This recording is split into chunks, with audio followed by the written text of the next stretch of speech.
Hello, my dear friends. How are you doing? Hope you are having an amazing day and not having to deal with drama. Ready for new stories I have for you today? Let's go to the first one. And don't forget to listen to the end of the story, guys, to hear my insights. Enjoy the stories. And don't forget to like and subscribe. And of course, don't forget to leave a comment.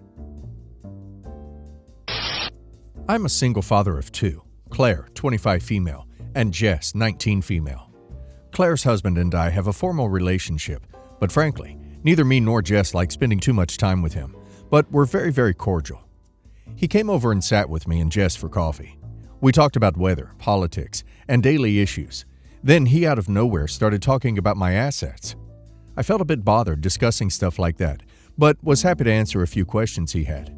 I said I was planning on selling my 2 properties and use the money for my upcoming surgery, and the rest will be split equally between my daughters, besides the house, as mentioned in my will. He talked about how unfair he thought it was that both sisters get equal inheritance, asking me to take into consideration the fact that both are at very different stages in life. For example, Claire has family to support and medical expenses, debts to cover, and is a stay-at-home mom, while Jess is single, plans on being child-free, has a job already. Besides, Jess will probably waste money irresponsibly on greedy guys she dates instead of an investment. Jess got uncomfortable. I responded Claire's circumstances won't change anything in my will and decision is taken. He said, "Jesus, you seem to enjoy blaming Claire for making a decision to start a family at a young age, don't you?"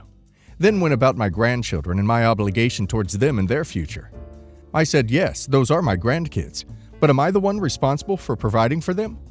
He tried to politely explain that I should help him and Claire out, and asked me to consider giving Claire more than half, while Jess gets less. I politely but firmly stated Jess deserves as much as her older sister gets, since she's young and she needs help with college debt still. I asked him to respect my decision, wanting my will to be executed the way I wanted, and that I don't want him to make such unnecessary fuss about it later. He just smugly smiled and sarcastically said, "I guess you'll just have to die and we'll see then." I was shocked, like, was this a joke? I got upset and stood up and pointed at the door and told him I was having none of these half-polite, half-mean conversations anymore and asked him to please leave. Jess asked me to take it easy, but it was already too late and the argument escalated. He said that he was hurt by me kicking him out for making a suggestion and that I was holding in all this hate for him and finally found an excuse to insult him. He told Claire about how I kicked him out for just pointing out that I'm not doing enough for my family. I get they're struggling, but I couldn't ignore how dismissive he was towards Jess, acting like she doesn't have a life. We're known to be cordial, so to hear I kicked him out was a shock to my family. Legally, I got nothing to worry about, but morally? I don't think I handled this conflict the way I was supposed to.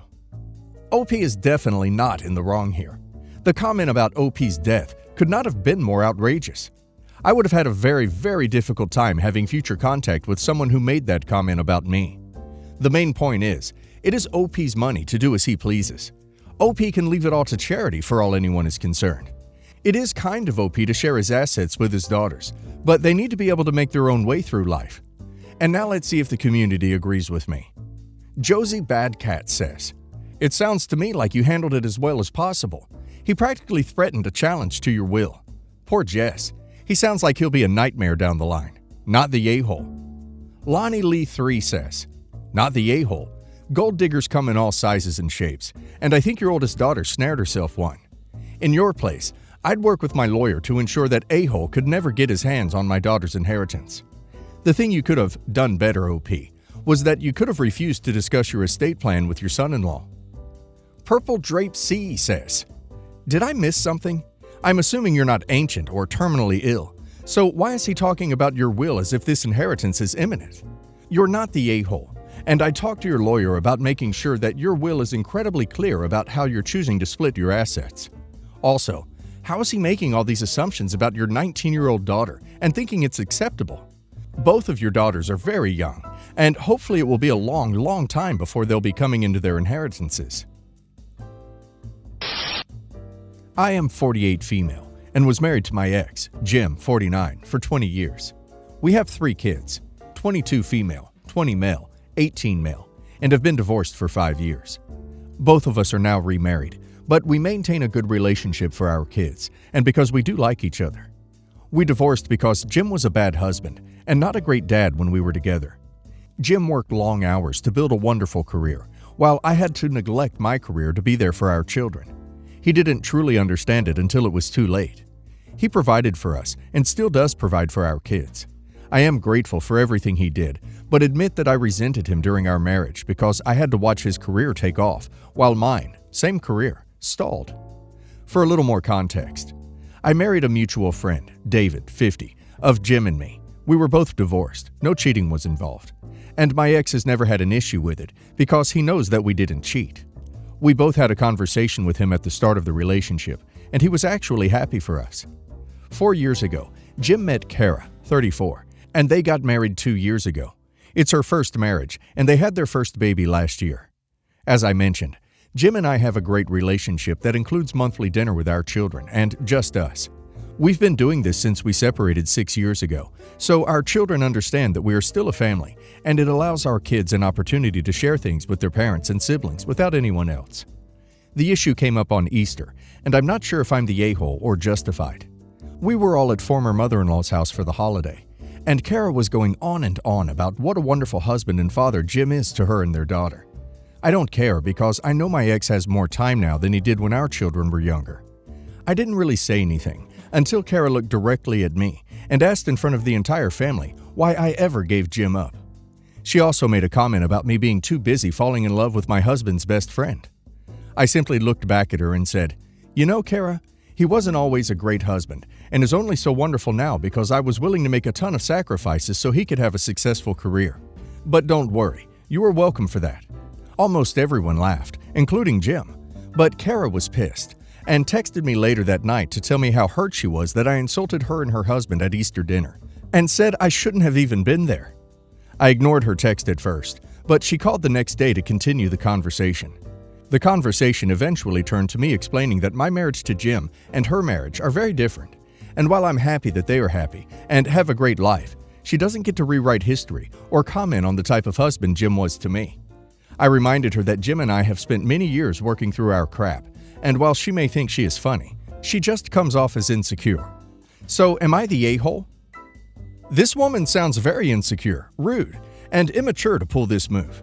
She insulted OP and tried to get a rise out of her. OP replied with the truth. It is obvious that she is bitterly jealous that OP is still involved in her in-law's life, as evident by that comment that OP shouldn't even be there. She is fairly new to the family.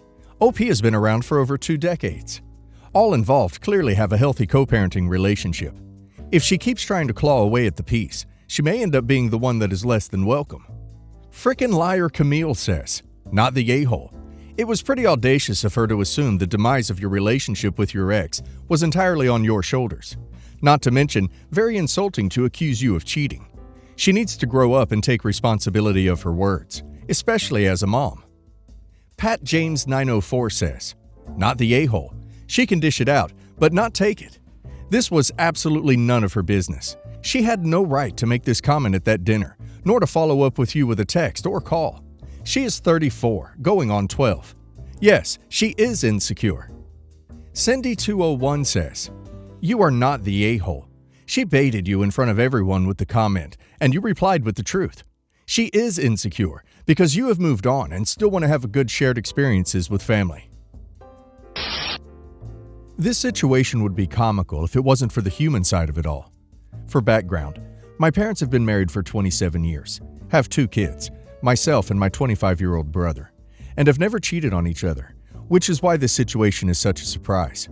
This all went down last night. The first I knew that something was wrong was when my mother called me yesterday evening to say that Christmas was canceled. She can be dramatic. When we were kids, she used to threaten to cancel days out and holidays, etc., over dishes left on the side or coffee rings on the table. So this itself wasn't a shocker. And so I assumed that something had gone wrong with her plans, or my father had said something out of turn that she had taken to heart. She instead told me that she had found some messages on my father's mobile that proved he was having an affair, and that she didn't know what to do. I tried to calm her down and asked what my father had said, which was when she admitted that she hadn't actually spoken to him, and that he was out in the shed being none the wiser to what she had found. I advised her to ask him about it first before jumping to conclusions, as I had no real belief that my father would even look at another woman, let alone sleep with someone else. He works 55 hours a week and sleeping is his main hobby, so it's not like he's ever out in bars trying it on. I didn't hear anything else for the next couple of hours, so assumed that it was a mistake, and so was very surprised when there was a knock on the door at around midnight. My father was standing there with a suitcase, asking if he could stay the night because my mother had kicked him out. I live about a half an hour away from them. My father explained he had no clue what was happening when my mother screamed at him to get out of the house when he first saw her. She said that she knew about his affair and about Bunny. I knew at this point that my mother was completely mistaken. To fill you in, Bunny is the nickname that I've had ever since I was little. I had big front teeth and was always bouncing around. This was a family nickname, with my father still using it to this day. Among other things, I am Bunny in his phone. My mother never told me exactly what her evidence was when she first called me, but if she had said it was someone called Bunny, I would have immediately told her that it was me. The actual content of the messages were relating to my father having asked me to order one of my mother's Christmas presents since he can't work Amazon. The comments that my mother took to be proof of an affair was my father thanking me for the order because, I can't do it, and him saying that he'd see me soon. I was meant to be having lunch with them today. On her own, my mother had decided that my father's mistress, hidden in his phone under a fake name, was booking them a hotel room for a secret rendezvous. To cut a long story short, my mother refused to listen to anything my father had to say. He said that I was Bunny because of the nickname, and she said that it was a cover. And he tried to call me to back up his story, but she grabbed the phone out of his hand and smashed it on the ground. Hence why he didn't call to say he was coming over to me. She started pulling at his clothes, trying to rip them, and ultimately my father deciding that leaving and letting her calm down was better than being caught in the middle of her rage. I tried all night to contact my mother, but she didn't pick up the phone or respond to any of my messages. I assumed this was because I said that my father was staying with me for the night in my first message. I know she is still alive since she spent most of the night posting vague statuses on Facebook about betrayal and not knowing who to trust. I contacted my brother to fill him in on the truth before my mother convinced him that my father was cheating and I was somehow facilitating it. And he said she had already talked to him, but that as soon as my mother mentioned that my father was talking to Bunny, that he knew it was me. I almost feel as if my mother is deliberately creating this situation for some bizarre reason. She knows that I'm Bunny and that my father is devoted to her. I don't want to speculate that there is a more sinister reason behind her acting this way, but I can't conceive why she would act like this. I've tried reaching out again this morning, but I've received no response. What else can I do? Sounds like OP's mother is not stable. Either that, or she wants out of this marriage for unrelated reasons, and is just using this bizarre accusation as a cover for her real feelings. Only she knows for sure. Either way, OP has already done what she can do. She was presented with the truth and OP supporting evidence, and she rejected all of it. It's up to her and OP's dad to figure out what this means for their marriage. The best thing OP can do is stay out of the middle. Hopefully OP's dad can figure out her motivations here and take appropriate action. And now let's hear the community's opinion. dfonts3699 says, "So is she just dramatic or is she actually unbalanced? Because I feel like you're soft pedaling some stuff here." BunnyThrow897 says, "I would definitely say dramatic and short-tempered more than anything clinical impacting upon her actions. She is in fine physical and mental health, so it isn't taking or not taking anything that could make her paranoid or react like this. My concern is that she's trying to paint my father as a big bad wolf for some reason, though I would be shocked if she actually left him." When my 34 female father passed away 6 years ago, we were very well off, so my mom, brothers, 29, 26, and I ended up inheriting a lot. My brothers live abroad and didn't want the hassle of dealing with the properties, so they signed their shares over to me. After discussing with them, I sold off all the properties except for a 1 BHK in an area that is at the outskirts of the city. That apartment is being occupied by a longtime employee of our family business, and we let them live there for free. With my money and some of the family money, I bought 2 flats, 3-bed, 3-bath, in a really nice building. It's got amazing security, a gym, a terrace garden, and a swimming pool, and is in a really nice location. I took 1 flat and my mom lives in the other. We are really close to our mom, and she is a super chill lady who has been the best mom we could have asked for. Our dad was very controlling and made her miserable, so we are determined to do whatever we can to really let her enjoy her life now. Now the issue. My husband, 36, and I have been married for 3 years. He moved into my flat because his parents and brother live in a 2-bedroom flat and would have no space. Plus, my mother-in-law is not a fan of how I'm not subservient to my husband and am independent and run my own business. So we felt the space would be better. Now, two things have happened. My brother-in-law, 38, has gotten engaged, and our longtime employee has retired and is moving back to his hometown, which means that his flat is going to be empty. I guess husband mentioned it to my brother-in-law, who is now saying that I should move my mother into the one-bedroom and let them, father-in-law, mother-in-law, brother-in-law, and future sister-in-law, move into my mother's flat. I refused. At most, I could probably let brother-in-law move into the one-bedroom flat, but he doesn't want it because it's so far away from the city.